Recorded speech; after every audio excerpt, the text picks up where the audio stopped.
ভারতকে হুমকি দিল আমেরিকা, পাত্তা দিল না ভারত। বন্ধুরা, প্রাউড বেঙ্গলের ইউটিউব চ্যানেলে আপনাদের সকলকে স্বাগত জানাই। আজ আমরা আলোচনা করব চাবাহার বন্দরের চুক্তি নিয়ে, যা ভারত ও ইরানের মধ্যে একটি গুরুত্বপূর্ণ অর্থনৈতিক ও কৌশলগত পদক্ষেপ হিসাবে বিবেচিত হচ্ছে। এই চুক্তি কেবলমাত্র অর্থনৈতিক দিক থেকেই গুরুত্বপূর্ণ নয়, বরং এটি ভারতের জন্য ভূরাজনৈতিক দিক থেকেও বিশেষ তাৎপর্যপূর্ণ। তাই আসুন গভীরে গিয়ে জানি এই চুক্তির পেছনের কারণ, এর গুরুত্ব এবং এর প্রভাব কিভাবে আমাদের ভবিষ্যতের উপর পড়তে পারে।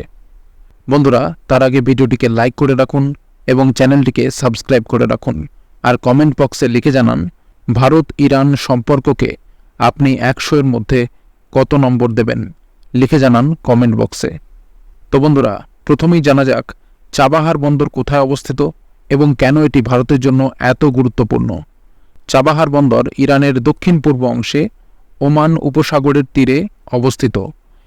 এই বন্দরের অবস্থানগত সুবিধা হল এটি ভারতের পশ্চিম উপকূল থেকে সরাসরি সংযোগ স্থাপন করে ইরানের মধ্য দিয়ে আফগানিস্তান, মধ্য এশিয়া এবং রাশিয়ার সাথে। এটি ভারতের জন্য একটি বিকল্প ট্রানজিট রুট হিসাবে কাজ করতে পারে, যেখানে পাকিস্তানের ভূখণ্ড ব্যবহার করার প্রয়োজন হয় না। এই রুটটি চীন পাকিস্তান ইকোনমিক করিডোর বা সিপেক এবং চীনের বেল্ট অ্যান্ড রোড ইনিশিয়েটিভের প্রতিযোগী হিসাবে বিবেচিত হচ্ছে। 2024 সালের মে মাসে ভারত ও ইরান একটি 10 বছরের চুক্তি স্বাক্ষর করেছে চাবাহার বন্দরের ব্যবস্থাপনা নিয়ে। এই চুক্তির আওতায় ইন্ডিয়ান পোর্টস গ্লোবাল লিমিটেড এবং ইরানের পোর্ট অ্যান্ড ম্যারিটাইম অর্গানাইজেশন যৌথভাবে শহীদ বেহেশতি টার্মিনাল পরিচালনা করবে। এই চুক্তি ভারতের জন্য একটি বড় সাফল্য, কারণ এটি দীর্ঘমেয়াদী পরিকল্পনার একটি অংশ হিসাবে কাজ করছে, যা ভারতের অর্থনৈতিক এবং কৌশলগত স্বার্থ রক্ষা করবে। চুক্তির পরে আমেরিকা যুক্তরাষ্ট্র থেকে একটি সতর্কবার্তা আসে যে কোনো প্রতিষ্ঠান বা ব্যক্তি যারা ইরানের সাথে ব্যবসায়িক লেনদেনে লিপ্ত হবে তাদের উপর সম্ভাব্য নিষেধাজ্ঞার ঝুঁকি থাকবে। যদিও যুক্তরাষ্ট্রের এই সতর্কবার্তা ভারতের উপর বিশেষ কোনো প্রভাব ফেলবে না বলে ভারতীয় পররাষ্ট্রমন্ত্রী এস জয়শঙ্কর উল্লেখ করেছেন। চাবাহার বন্দরের মাধ্যমে ভারত আফগানিস্তান এবং মধ্য এশিয়ার দেশগুলির সাথে সরাসরি বাণিজ্যিক সংযোগ স্থাপন করতে পারবে। এটি পাকিস্তানকে বাইপাস করে একটি বিকল্প রুট প্রদান করে, যা ভারতের জন্য ভূরাজনৈতিকভাবে বিশেষ গুরুত্বপূর্ণ। চাবাহার বন্দরকে আন্তর্জাতিক উত্তর দক্ষিণ পরিবহন করিডোর এর সাথে যুক্ত করার পরিকল্পনা রয়েছে, যা ভারতকে রাশিয়া পর্যন্ত পৌঁছাতে সহায়ক হবে।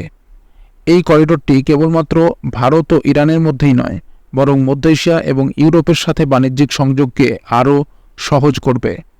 ভারত ইতিমধ্যেই চাবাহার বন্দরের উন্নয়নে প্রচুর বিনিয়োগ করেছে। আইপিজিএল চুক্তির অধীনে প্রায় $120 মিলিয়ন বিনিয়োগ করবে বন্দরটি সজ্জিত করার জন্য। এছাড়াও ভারত চাবাহার সম্পর্কিত অবকাঠামো উন্নয়নের জন্য $250 মিলিয়ন সমমূল্যের রুপি ক্রেডিট উইন্ডো অফার করেছে। এই চুক্তির ফলে ভারত ও ইরানের মধ্যকার দ্বিপাক্ষিক সম্পর্ক আরও মজবুত হবে। এটি কেবলমাত্র বাণিজ্যিক সম্পর্কের উন্নয়ন নয়, বরং আঞ্চলিক বাণিজ্য সম্প্রদায়ের মধ্যে আস্থা ও বিশ্বাস বাড়াতে সহায়ক হবে। ইরানের জন্য চাবাহার বন্দর কৌশলগতভাবে গুরুত্বপূর্ণ, কারণ এটি দেশের অর্থনৈতিক উন্নয়নের জন্য একটি গুরুত্বপূর্ণ প্রবেশদ্বার হিসাবে কাজ করবে। অন্যদিকে ভারত এই বন্দরটির মাধ্যমে দক্ষিণ এশিয়া এবং মধ্য এশিয়ার মধ্যে একটি কৌশলগত সেতু হিসাবে কাজ করতে পারবে। চাবাহার বন্দরের চুক্তি কেবলমাত্র একটি ব্যবসায়িক পদক্ষেপ নয়, বরং এটি একটি কৌশলগত উদ্যোগ যা ভবিষ্যতে ভারতের ভূরাজনৈতিক অবস্থানকে শক্তিশালী করবে। এই চুক্তি ভারতের জন্য একটি বড় সাফল্য, যা আঞ্চলিক বাণিজ্য সম্প্রসারণ এবং অর্থনৈতিক উন্নয়নে সহায়ক হবে। তবে যুক্তরাষ্ট্রের নিষেধাজ্ঞার ঝুঁকি বিবেচনা করে ভবিষ্যতে এই প্রকল্পের সামনে কিছু চ্যালেঞ্জও আসতে পারে। আমরা আশা করি ভারত এই চ্যালেঞ্জগুলি দক্ষতার সাথে মোকাবেলা করে চাবাহার বন্দরের পূর্ণ সম্ভাবনাকে কাজে লাগাতে পারবে। তো বন্ধুরা, এই ছিল পুরো খবরটি যদি গুরুত্বপূর্ণ মনে হয় তাহলে অবশ্যই লাইক এবং শেয়ার করতে ভুলবেন না, আর চ্যানেলটিকে সাবস্ক্রাইব করে রাখুন এই ধরনের গুরুত্বপূর্ণ খবরাখবর সবার আগে পাওয়ার জন্য। আর বন্ধুরা, সকলেই কমেন্ট বক্সে লিখে জানান ভারত এবং ইরানের সম্পর্ককে আপনি 100-এর মধ্যে কত নম্বর দেবেন। লিখে জানান কমেন্ট বক্সে।